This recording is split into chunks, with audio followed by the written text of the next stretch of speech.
Hello, everyone. I'm Kayla, a 35-year-old who wants to share an event that unfolded in my life, one that I navigated surprisingly well. Unlike many stories you may have heard, mine begins with a rather positive twist concerning my mother-in-law, which might raise a few eyebrows. We shared a harmonious relationship built on kindness, understanding, and mutual respect. My husband, Gary, is my soulmate, my partner in every adventure, and my closest confidant. From my perspective, everything was perfect. It's worth noting that I wasn't blind to potential issues. Like any family, we had our disagreements, but nothing hinted at the chaos that was about to unfold. The surprise and confusion I felt when everything changed are difficult to express.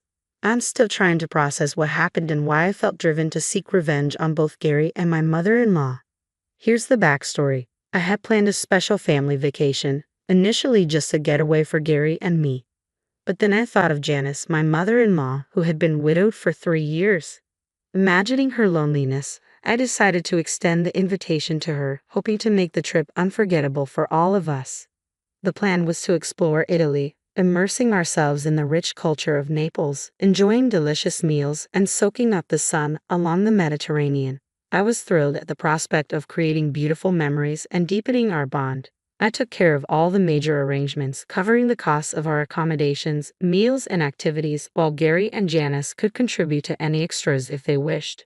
My vision was to give us a once-in-a-lifetime experience in Italy, from staying in a charming boutique hotel with breathtaking views to attending a vibrant flamenco dance show.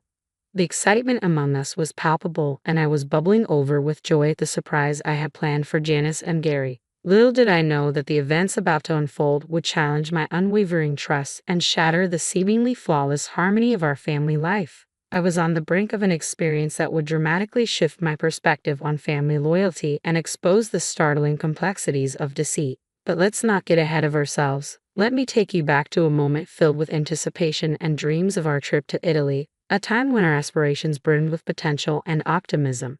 There I was in our living room, holding the plane tickets with a radiant smile, calling Gary and Janice over. Their puzzled expressions were a mix of curiosity and surprise. Janice, with her perceptive eyes that seemed to carry the wisdom of ages, looked on with interest. "What's this all about, Kayla?" she asked, a hint of excitement in her voice.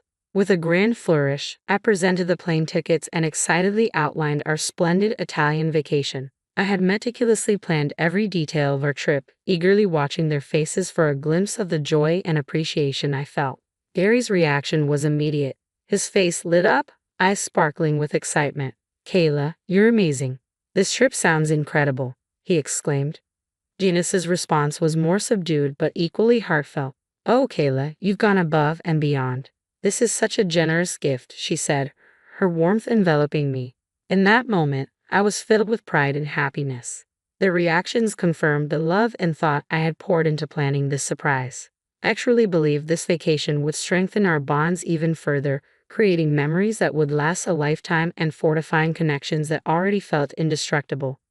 However, as you may have guessed, our story was about to take a dark turn.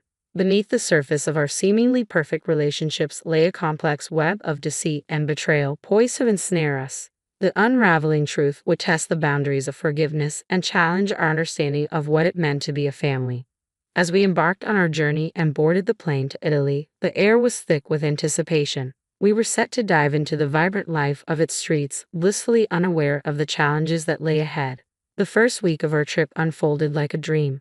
We indulged in the rich flavors of the region, roamed through historical sites, and let the lively flamenco beats guide our steps into the night. Laughter and a shared sense of joy seemed to affirm that nothing could sever the strong bond we shared. Yet, unbeknownst to me, a tempest was gathering strength, ready to strike and unravel the fabric of my happiness. It was a bright Monday morning, the sun casting a golden glow over the city. I found myself alone in what should have been a room filled with family. Confusion and a sinking sense of unease enveloped me as I reached for my phone, desperately trying to contact Gary and Janice, only to be met with silence. Their sudden disappearance left me grappling with a whirlwind of emotions and questions. The phones offered no answers, and a thorough search of our room revealed no clues. No goodbye notes, no packed bags, nothing to suggest a planned departure or any hint of trouble. It felt as if I had imagined our shared moments of happiness. Now, sitting alone in a space meant for family, time stretched painfully as I wrestled with unsettling possibilities. Had they somehow gotten lost, or worse, been taken? The absence of any signs of a struggle or distress quickly dismissed those fears, leaving me with the cold realization that I had been abandoned in a foreign country. The bonds I thought were unbreakable now seemed to have dissolved. Just as despair began to cloud my thoughts, a ray of hope pierced the gloom, a call from Janice.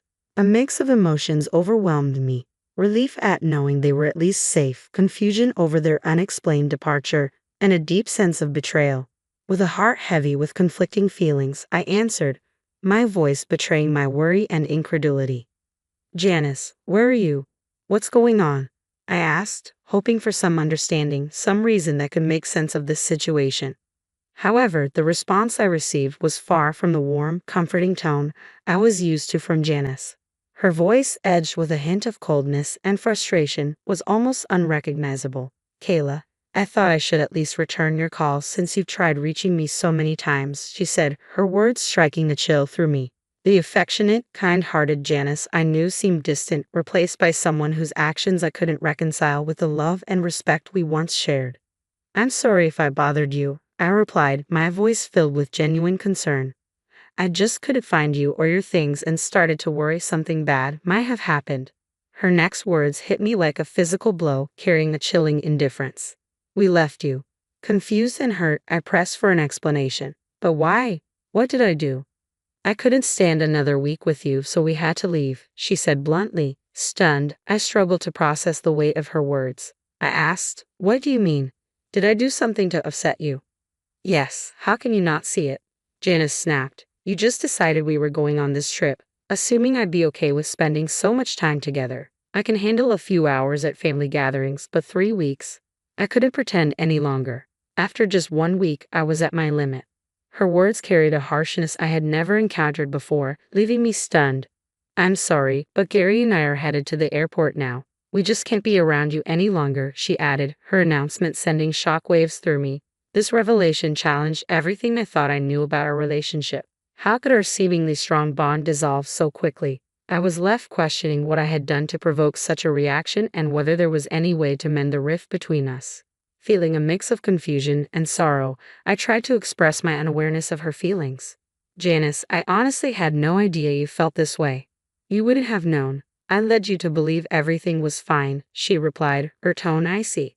But why didn't you talk to me about this earlier? We could have worked through whatever issues you had with me, I insisted, still trying to understand the root of the problem. That's just it. I can't specifically say what it is about you that bothers me. You just do, she admitted, sounding almost childish in her inability to articulate her discomfort. I was astounded. That's incredibly vague. Are you upset with me over some vague annoyance? That seems so petty. I thought there was a genuine issue at stake. Our conversation left me in disbelief. Not only was our relationship not as solid as I believed, but the reasons for its breakdown were maddeningly unclear. This unexpected twist in our family dynamics forced me to confront a painful truth. Sometimes the foundations we build upon are more fragile than we ever imagined. I didn't do anything wrong, did I? I asked, seeking some sort of justification for this bewildering situation. Janice's response was dismissive. It's not about right or wrong, it's how I feel about being around you. You annoy me, and I can't stand it. Confused and hurt, I questioned her decision to join us on the trip. If you felt this way, why agree to come to Italy with us? It was a free trip to Italy. Who would say no to that? She replied bluntly. But as time went on, I just couldn't deal with you anymore. What did I do that bothered you so much? I pressed, desperate for answers as her vague complaints left me reeling. Janice struggled to pinpoint anything specific, leaving me more frustrated and heartbroken. It was becoming clear that this sudden disdain had no solid foundation. Amidst my shock and sadness, I needed to hear Gary's perspective. Can I talk to Gary? A mix of hope and dread colored my voice as I asked, can I talk to Gary? Janice handed him the phone without hesitation, and Gary's tone mirrored his mother's indifference. Hello, he said, as if oblivious to the gravity of the situation. Gary, you're leaving me too. My voice cracked, the sting of betrayal hitting hard. I'm leaving because my mom said she needed to go home, not because I don't like you, he tried to explain, but his reassurance fell flat. How long have you known about your mom's feelings toward me? I pressed, searching for some understanding. Gary admitted that he had been aware for a while but had hoped the trip would bridge the gap between us. His admission only deepened my confusion. Why didn't anyone talk to me about this before? We're adults. We solve our problems through discussion. But just like his mother, Gary had no real answers. The silence that followed my speculation about Janice's jealousy confirmed my suspicions. I concluded that the issue wasn't truly about me but rather rooted in Janice's insecurities and envy.